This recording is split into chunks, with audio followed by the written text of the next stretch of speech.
व्यासाय विष्णुरूपाय व्यासरूपाय विष्णवे नमावे ब्रह्मविद्धेय वसिष्ठाय नमो नमः। स्नानमन्त्र वैकुण्ठे च प्रयागे च तथा बदरिकाश्रमे इदं विष्णुवजग्राम क्रोधधन्वी दधे पदं तैरेव साहित्यं सर्वे मुनिवेदमुखान्नित्रे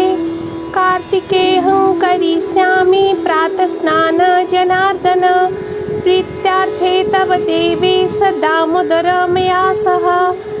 दैत्योऽहं देवेश जलेऽस्मिन् स्नातुमुद्यत तव प्रसादात् पापं मे दामोदर विनश्यन्तु।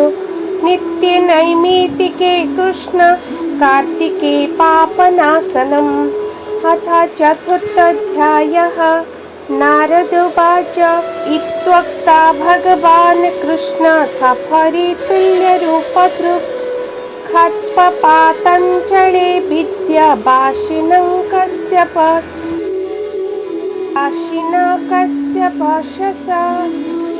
आसन्ता काली तो एकादशी आश्विन शुक्ल मृग राशि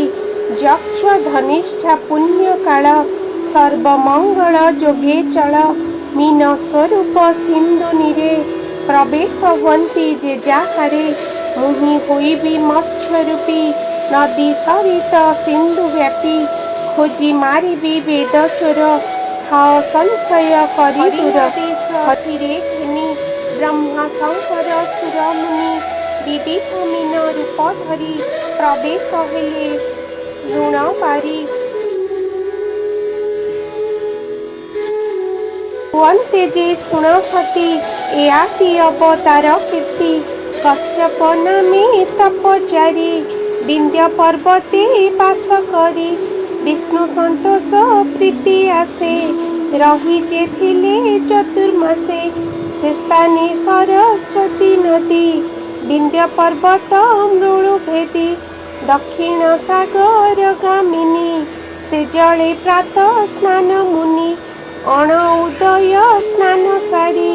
सूर्य प्रकाशे संध्या करी देवता पितृ आवाहने संतोष करी जलदानी आदित्य अर्थे अर्घ्य तोली घेनिले उदक अंजलि एही समये नर हरि क्षुद्र सफरी रूप धरी ऋषिंक करे उत्पत्ति देखी संतोष महाजति मने विचारी महऋषि एमिन मान भये आसी शरण मोर करस्थले जत्ने रखिबि कमंडले एमंत विचारी मनरे रखिले कमंडले निरे पुणी प्रवेश जले जाई सेमिन कमंडले खाई डाकई रख तपशील एजे संकीर्ण कमंडल उत्सर्गे दिशे मोर काये मने पूजे महाभये सारस गणे देखी नेबे तुमते रख भल ठाबे शुणी कश्यप महऋषि सेमिन रूपरे निपेशी तही पुरिला कले बर ता देखी मरीचि कुमर मत्स्य को धरी तुरित सनिधे थिला जे सरित तही प्रवेश नहीं कला मीन सरिते बढ़िला देखी आश्चर्य तपचारी बहुत विप्र ठूल करी मीन को धरी धर्म बड़े मिलिला सरोवर जले तही नहिला जहु ठाब मीन डाकई रख जीव शुणी विस्मय विप्रगण मने सुमरी नारायण मीन को सरोवर नहीं गभीर नदी मार्गे थोई तही पुरिला मीन काया विप्रे जानिले विष्णु माया वेद वचने स्तुति गाई मत्स्य को सिंधु जले नहीं देवंक हिते दैत्यारी सागरे विश्व रूप धरी सुवर्णमय मत्स्य रोही रूप को प्रति तुल्य नहीं रंग लोचन देह शोभा जेसने बाल अर्क प्रभा रंग अधर रंग पृष्ठ मेरु समाने महामोट गिरि सदृश पुच्छ मान गर्जने आप्रोत गगन धरणी होई टळमळ सिंधु उछळी लंघी कूल निश्वास पवन बतासे पर्वते उड़िले आकाशे ग्रह नक्षत्र मेघमाळे रही न पारी अंतराळे लुचिले अति ऊर्ध्व देशे भये कंपन्ति दश दिशे धरणी होए टळमळ समुद्रे पशी महामीन चहटी करई गर्जन उत्सर्ग दिशे कले बर तगड़ागे देशाने मंदर जलधितेश जनक मते जलधितेश नक मते रहिला मत्स्य पुच्छ गते सिंधु होइला जन शून्य सुखी दिशंती सर्वमीन ताहांक मध्ये शंखासुर देखी आनंद चक्रधर तक्षणे निज रूप धरी निगम चोर बंदी करी मिलिले बदरिका बने दैत्य कंपई भय मने गोविंद तार पूज धरी बदने बदन संचारी पवन पूर्ण कले अंगे तक्षणे शंखा तनु भागे मांस सुनित चर्म केश उड़ी पड़िले नाना देश ताजी बल भिला मुपति रहिला आश्रे करी अस्ति देखी संतोष बनमाली घेनिला बाम करे तोली मधुरे कली कंभुस्वर ध्वनि शुभिला तिनिपुर शब्द शुणी सुरगण सन्निधि मिलिले तक्षण गोप्य जे थिले वेदचारी तक्षणे निज रूप धरी शास्त्र सहिते इतिहास मिलिले नारायण पास देखी सानंद लक्ष्मीनाथ ब्रह्मा को समर्पिले ताहा विधाता पाई निज पद संसारे उदे कले वेद पुणी विष्णु को तोष मने पूजिले बदरिका बने जगन्नाथ मन तोषी रचिले विष्णु एकादशी शिव सहिते सुरगणे जनाई गोविंद चरणे बोलती शुण पद्ममुख कुंभ प्रसादे आंभ दुख शरीर दूर होई गला सागर सुत जहु मला ए तुम्ब दुर्लभ कीरति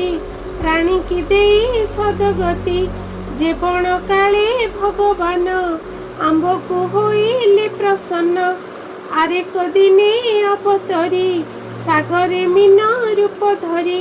वेद उधरी दैत्य नासी अशेष जन मन तोषी एड़े दुर्लभ जहु जात से दिन हेला महाव्रत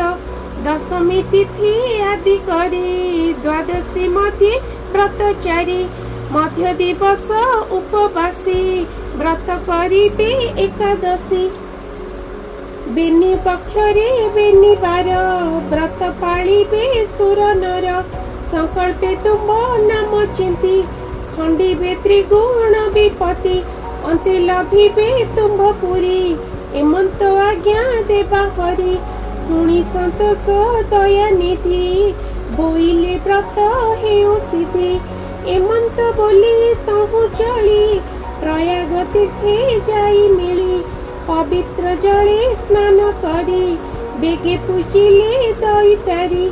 ब्रह्मा कहिले शुण व्रते सर्वदेवଙ୍କ सन्मते कार्तिक मास आगमने जनाई विष्णु सन्निधाने बोलती ए कार्तिक मास तुम्भे करिब जले बास जेवण जन प्रात काले स्नान करिब जाई जले नियमे हेब व्रतचारी हविष्य अन्न भोग करी करिबे तुम्भ नाम जप खंडिबे सत जन्म पाप पाइबे परम मुक्ति ए आज्ञा दियो लक्ष्मीपति हेउ बोइले नारायण शुणी संतोष सुरगण पुणी सेठारु विजे करी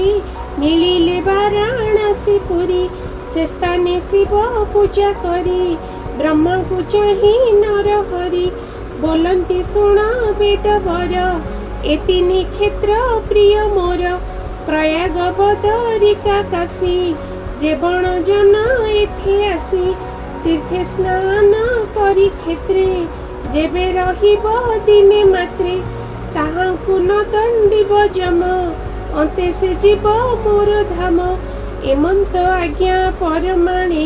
विधाता कहिले पुराणे कार्तिक व्रत एकादशी महिमा कहिले विशेषी संसार जनकु निस्तारी जे जहा पुरे विचे करी